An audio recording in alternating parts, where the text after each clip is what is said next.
Alright, I put this together in 5 minutes. This is my trading strat. This is the kind of deal that I'm looking for on my risky plays. It's like 750% gains. I aim for 100% gains. I try to get good amount of calls and good amount of puts. I normally trade with about $1,000. I try to have 200 bucks in the high rewards plays. I start out by looking at the whole market. I try to draw what I expect. I try to make these conclusions based on fundamentals, like how we haven't fixed anything since 2008, so I'll probably have a repeat of that crash. I try to look at things that are peculiar, going on in the news. ATVI lost the CFO, and then the other one quit or fired or something, I'm not sure. So then I went to NASDAQ, checked them out. Looks like they're declining in their revenues. Then I saw that most recently, it doesn't show it here, but more recently, they keep showing that they have really high profits.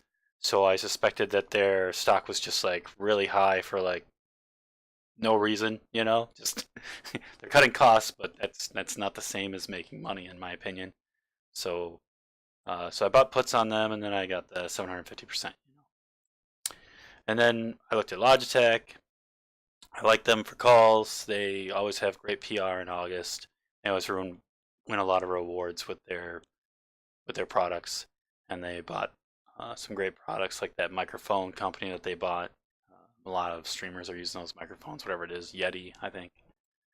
And then, my day to day, this is like an older chart here, but I'd look at the chart in the morning, try to figure out what I think it's going to do. I'd draw it, post it on StockTwits, see if anyone was going to tell me I was wrong because I didn't know about some event. Here's another one. Just, I draw it, and I see how it goes. And then another one I draw it, see how it goes, and I kind of do that all the time. And then if I can feel confident in the drawing, then I might do a day trade on it. But you see that the variance here is, you're talking about a few cents on each of these, so it's not huge. This is less than 1% change. Or I'm sorry, it is 1% change throughout the day. It looks like. So you got to make sure that your premiums are low enough that actually works for you if you're going to do that. At least that's what I do.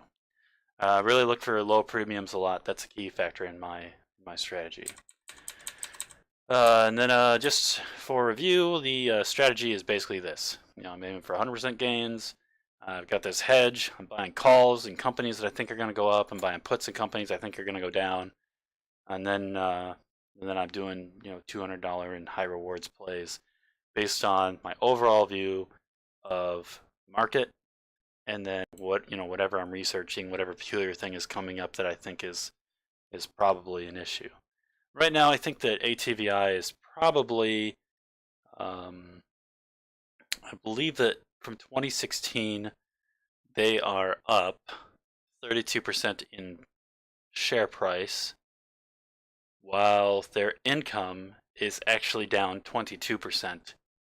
So they're up 32% and their income is down 22%. So I don't know how overpriced their stock is, but I know I believe it's overpriced right now, and it's at like $41 or something right now. So I expect it to go into the 30s pretty good, maybe high 30s, maybe low 30s. I don't know, but I think 32 is what I thought the actual value of the company would be if I evaluated it based on the market cap and what income level they're at.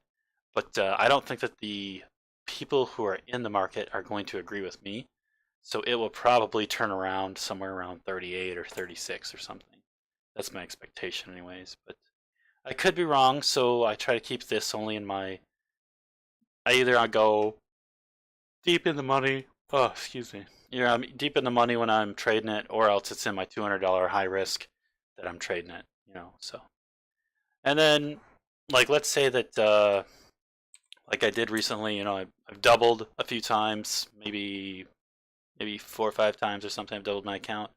What I normally do with the other 1,000 basically is either I take it out, I put it in my pocket, my own bank account, or I'll throw it at something risky, or whatever. It's the house money, so I play with it. This is a hobby for me. I would like it to make me a lot of money, but it's basically an expensive hobby, you know, because I have $1,000 tied up in it that I could put into something else.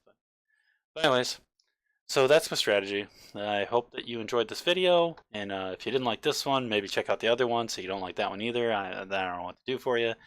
Uh, I was told that people wanted charts and some kind of a breakdown, so there it is. All right, have a good day.